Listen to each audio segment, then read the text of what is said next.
Hi friends, welcome back. జాబిలమ్మ నీకు అంత కోపమా? జాబిలమ్మ మీద నాకు అంత కోపం అయితే ఏం లేదు భయ్య, కంగారు పడకండి. లాస్ట్ మంత్ థియేటర్లో రిలీజ్ అయింది, ఇప్పుడు ఓటీటీలోకి అమెజాన్ ప్రైమ్ వీడియోలోకి వచ్చింది. నేను ఇప్పుడే చూసా. కోలీవుడ్ స్టార్ ధనుష్ గారు డైరెక్ట్ చేశారు, తన మేనల్లుడు పవిష్ హీరో. మరి మూవీ నాకు ఎలా అనిపించింది క్లియర్గా ప్లస్లు మైనస్లు అన్నీ చెప్తా. ఇలాంటి సౌత్ డబ్బింగ్ మూవీ రివ్యూస్ కోసం అండ్ హాలీవుడ్ మూవీ రివ్యూస్ కోసం ఛానల్ అయితే సబ్స్క్రైబ్ చేయండి, ఫ్రీయే కదా, మాకు కూడా హ్యాపీ. వీడియోకి ఒక లైక్ వేయండి, రివ్యూ పూర్తిగా చూసేయండి. ప్లస్లు మైనస్లు కూడా చెప్తాను. ఈ మూవీలో ఎక్కడ అడల్ట్ కంటెంట్ కూడా ఏమీ లేదు, ఫ్యామిలీతో కలిసి కూడా చూడొచ్చు. మరి మూవీ సంగతి ఏంటంటే, మరి మూవీ నాకు ఎలా అనిపించిందంటే నాకైతే చాలా సరదాగా ఉంది భయ్య. మంచి టైంపాస్ ఫిల్ము, మరీ పెద్ద స్ట్రాంగ్ స్టోరీ అయితే ఏం కాదు, ప్రిడిక్టబుల్ లవ్ స్టోరీ అయినా సరే ఎక్కడ కూడా బోర్ కొట్టించకుండా ఎంటర్టైన్మెంట్ వేలో బాగా తీశారు. ఫ్రెండ్షిప్ ఉంది, లవ్ ఉంది, ఎమోషన్ ఉంది, అక్కడక్కడ కామెడీ కూడా బాగానే ఉంది. ఓటీటీ కాబట్టి ఫ్రెండ్స్తో కలిసి అలా సరదాగా చూసేయచ్చు అనమాట. కుర్రాలకైతే బాగానే కనెక్ట్ అయ్యే ఎలిమెంట్స్ చాలానే ఉన్నాయి. అందుకే మూవీ ట్యాగ్ లైన్ కూడా క్యాజువల్ లవ్ స్టోరీ అని పెట్టారు. సో జనరల్గా ఒక లవ్ స్టోరీ ఎన్నో సినిమాల్లో చూసినట్టే ఉంటుంది. లవ్, బ్రేకప్ లాంటి కొన్ని సీన్స్ బాగున్నాయి. ఆ సీన్స్ అన్ని కూడా ధనుష్ గారు బాగా డీల్ చేశారు. ఇప్పుడున్న జనరేషన్కి సరికొత్త ట్రీట్మెంట్తో ప్రజెంట్ చేశారు.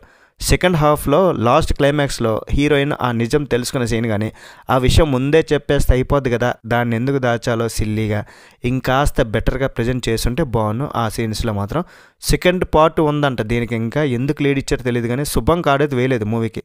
క్లైమాక్స్ కొంచెం ఏడిపిస్తూనే లైట్గా ఫన్నీ వేలే అని చేశారు. జీవి ప్రకాష్ గారి బీజిఎం అయితే నాకు మస్తు అనిపించింది భయ్య. చాలా ఫీల్ గుడ్ బీజిఎం ఉంటుంది లాస్ట్ వరకు. అండ్ ఒక 3 పాటలు ఉన్నా సరే 2 పాటలు అయితే పెద్దగా నచ్చలేదు, కానీ లాస్ట్లో వస్తుందే గోల్డెన్ స్పారో, ఆ పాట మూవీకి హైలైట్ అబ్బా. టెక్నికల్ వాల్యూస్, ప్రొడక్షన్ వాల్యూస్ కూడా బాగా మెయింటైన్ చేశారు. అక్కడక్కడ కొన్ని సీన్స్లో ధనుష్ గారు మార్క్ కూడా ఉంది.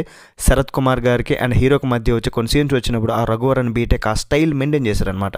నాకు ఫస్ట్ హాఫ్ కన్నా సెకండ్ హాఫ్ నచ్చింది. ఫస్ట్ హాఫ్ కొంచెం సోసోగా అనిపించింది. పర్ఫార్మెన్సెస్ మాత్రం చాలా బాగున్నాయి భయ్య. మూవీలో ఆ కొత్త కుర్రాడు పవిష్ బాగా చేశారు. తన సపోర్టింగ్ రోల్లో ఫ్రెండ్ క్యారెక్టర్ లాస్ట్ వరకు కూడా ఉంటాడు. హీరోతో నవ్వుతారు, ఏడుస్తారు, మందు తాగు ఎంజాయ్ చేస్తారు. అర్రే మామ, బుజ్జి, తల్లు అంటే ఉబ్బా, వాళ్ళిద్దరు సూపర్. నిజంగా వాడికి లవ్ స్టోరీ మస్తు అనిపించారు ఇద్దరు కూడా. అండ్ హీరోయిన్స్ మాత్రం సూపర్, ముగ్గురు ఉన్నారు. ముగ్గురు ఏంటి అని అంటారా, చూసి తెలుసుకోండి. బ్యూటిఫుల్గా ఉన్నారు, బ్యూటిఫుల్గా కూడా యాక్ట్ చేశారు. మరి మైనస్ పాయింట్స్ ఏంటంటే, ఇది సాదా సీదా లవ్ స్టోరీ, ఎన్నో సినిమాల్లో చూసిన లవ్ స్టోరీ కాబట్టి ఇదేం స్టోరీ, ఇదేం సినిమా అంటారు కొంతమంది.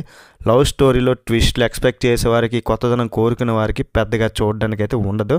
అండ్ క్లైమాక్స్ కొంతమందికి అయితే నచ్చకపోవచ్చు. మరి ఫైనల్గా ఒకసారి అలా టైంపాస్ కోసం ఈ లవ్ స్టోరీ కొద్దిగా రొటీన్గా ఉన్నా సరే ఎంటర్టైన్మెంట్ బాగానే ఉంది.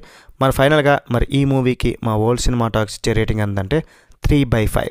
That's it guys. ఇలాంటి మరిన్ని రివ్యూస్ కోసం మన ఛానల్ని సబ్స్క్రైబ్ చేసుకోవడం మాత్రం మర్చిపోకండి. అండ్ వీళ్ళతో ఒక లైక్ అండి, అండ్ మీ ఫ్రెండ్స్తో షేర్ చేసుకుని కొంచెం సపోర్ట్ ఇస్తే మాకు కూడా హ్యాపీ. నెక్స్ట్ మళ్ళీ కలుద్దాం గైస్.